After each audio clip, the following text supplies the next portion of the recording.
الرياضي. كما ذكرنا مستمعينا الكرام كما وعدناكم لا ديستيناسيون ديالنا غتكون جنوب افريقيا عند صديقنا يونس جوده نتعرفوا على اخر اخبار فريق الوداد الرياضي قبل ما يجي غدا ان شاء الله ما بين الفريق الاحمر امام فريق ماملودي سان داونز. يونس مساء الخير خويا. مساء النور كريم، مساء الخير عليك وعلى كل مستمعي ومستمعات راديو مارس مباشره دائما من بريتوريا، والحديث عن اخبار فريق الوداد الرياضي هنا من مقر الاقامه ديالو. كما سبق وذكرنا في المراسلات ديالنا الامور بطبيعه الحال مزيانه ايجابيه، اللاعبين كلهم مركزين على الماتش ديال غدا ان شاء الله ضد فريق ماملودي سان داونز في المنافسه ديال الاسبوع الثاني او الجوله الثانيه من منافسه دور المجموعات لا تشامبيونز ليغ. نبدا من الحصه البارحه كريم. وي كما خلينا بطبيعه الحال الوصول لفريق الوداد الرياضي، الظروف كلها كنعرفوها، يعني رحله طويله من بعد منها الفريق برمج حصه تدريبيه اللي كانت باحد الجامعات المعروفه في جنوب افريقيا. حصه تدريبيه خذاو اللاعبين ديال الوداد باش يحيدوا العياء.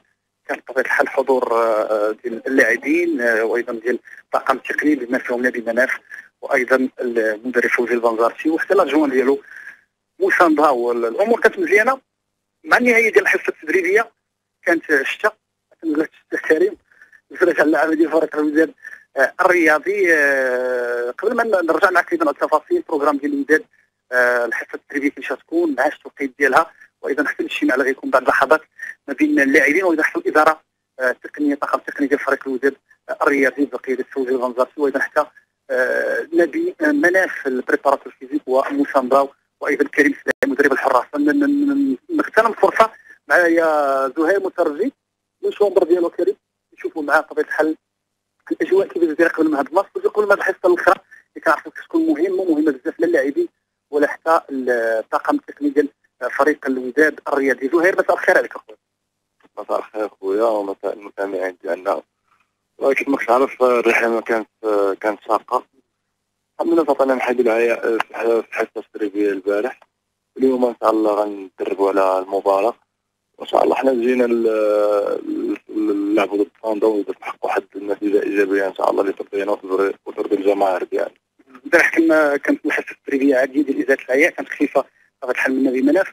اش وقع في الاخر لانه شفنا جات شي حاجه درت عليه كما شفنا كنترينيو وتجاوز الرعده الرعد والبرق اللي خلانا نحسنوا لونطريمون. وان شاء الله اليوم انا غنمشيو نتدربوا على الماتش ان شاء الله ويكون خير.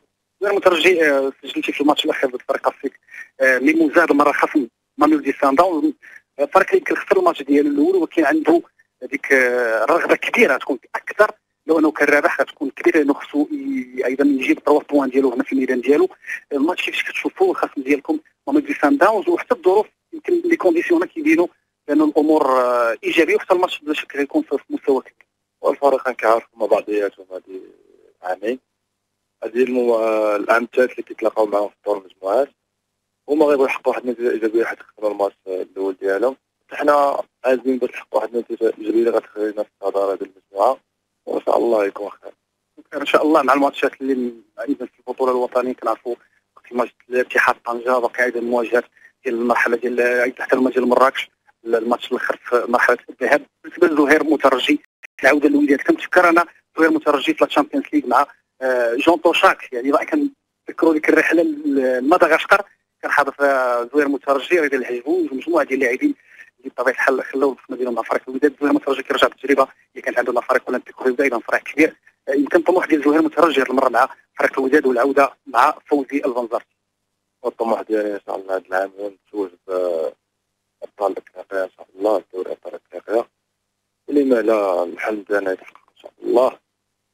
وكما قلت لك ان شاء الله يكون خير المباراه الجايه ان شاء الله على الشامبيون ليغ في البطوله ونخليو الجمهور فرحان ان شاء الله. رياكسيون يمكن نقطه واحده اللي قلت نتكلم معك فيها هي اخرها. الجمهور مؤخرا في الماتش ديال لاسيك ميموزا كانوا فرحانين بطبيعه الحال بالنتيجه الكبيره وكانت بعض الملاحظات زهير المترجي يمكن ليه ماركي اكثر من بيس في الماتش ديال لاسيك. واش هذه الانتقادات ديال زهير المترجي كياخذها بعين الاعتبار كيحاول يطور من نفسه قلت مع اطار وطني سي فوزي البنزرتي اللي كنذكروا حتى اللقطه ديال زهير. وكما كتعرف كندخلوا كجو انتقادات الجماهير وكل شيء وكناخذوا بهذيك الانتقادات باش ما كناخذوش بهم. كاين اللي كيقول لك كاين فيه زياده بزاف وان شاء الله راه غنحاول نحيد من داك ان شاء الله شويه بشويه ماشي شويه بشويه غنحيدو منه ان شاء الله.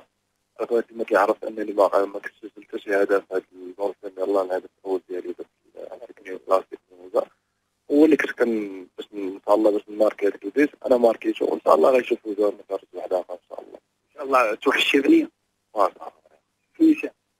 الله يخليها لك جنة. شكرا زوين المترجي.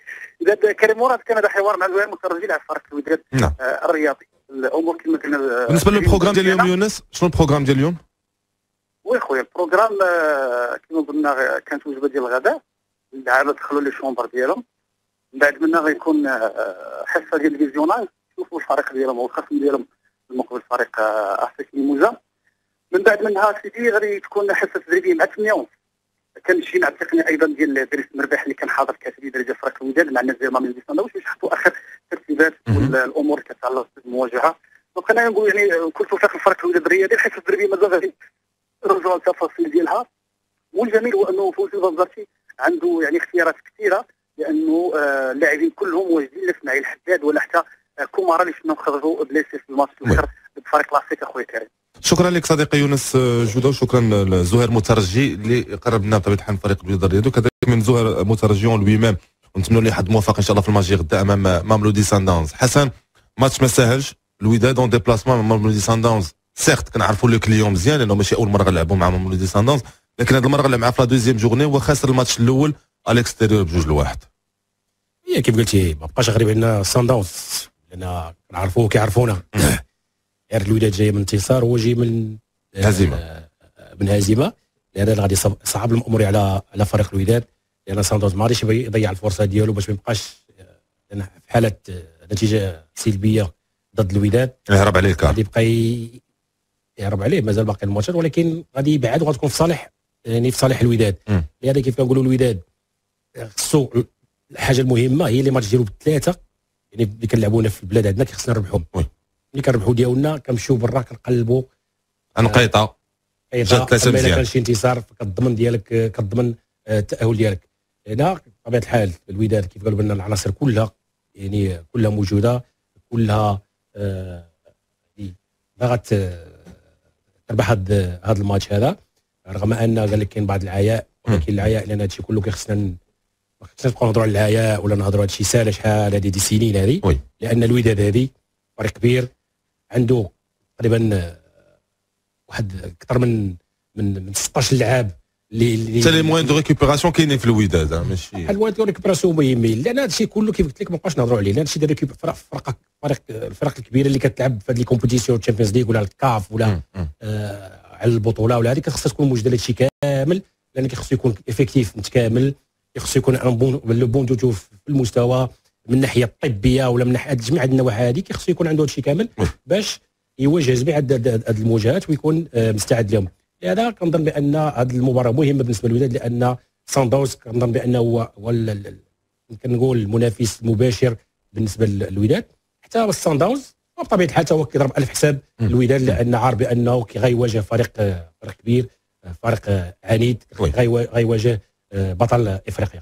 جوستومون رياض بالنسبه لك فوزي بنزرتي كيفاش غيجري هذا الماتش هذا؟ يحاول يقلب على نقيطه ولا يلعب بالطريقه ديالو المعتاده فوزي بنزرتي ويلعب على لي 3 بوان؟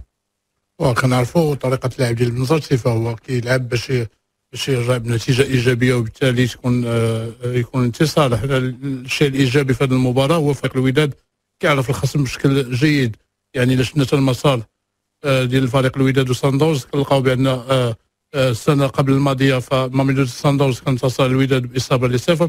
السنه الماضيه كان التعادل في بريتوريا. كنعتقد هذه من العوامل اللي غتخلي واحد نفسيه مرتفعه اللاعبين ديال فريق الوداد، غتكون هذيك الثقه، غتكون المعنويات تكون مرتفعه، ما يكونش التخوف من الخصم. هذه كل عوامل يقدر يلعب عليها فوزي المزرتي كما قال يونس جوده، فكاين خيارات كبيره عند المدرب، وبالتالي ما غيكونش هذاك العامل ديال العياء، العامل ديال التعب يقدر ياثر على اللاعبين. صحيح كانت الرحله طويله، لكن كان ايام ديال الراحه اللي غتساعد اللاعبين باش يرجعوا جميع المقومات ديالهم. حنا كنعرفوا ماميلودي سانداونز غادي يدخل باش يحقق نتيجه ايجابيه، لان كان رجع بهزيمه امام الفريق النيجيري، وبالتالي فريق الوداد خصو يستغل هذا المعطى هذا، لان الفريق غيلعب بكل ما لديه باش يحقق نتيجه ايجابيه في داخل الملعب. هذا عامل يقدر يستغله البنزرتي ويلعب بخطه هجوميه اللي تقدر تربك الخصم منذ دقائق المباراه. سي برهامي واعتقد ان التحليل والمعطيات اللي قالها الاخوه حسن ولا رياض، اعتقد ما كاينش شي مفارقه كبيره. بطبيعه الحال فريق الوداد البيضاوي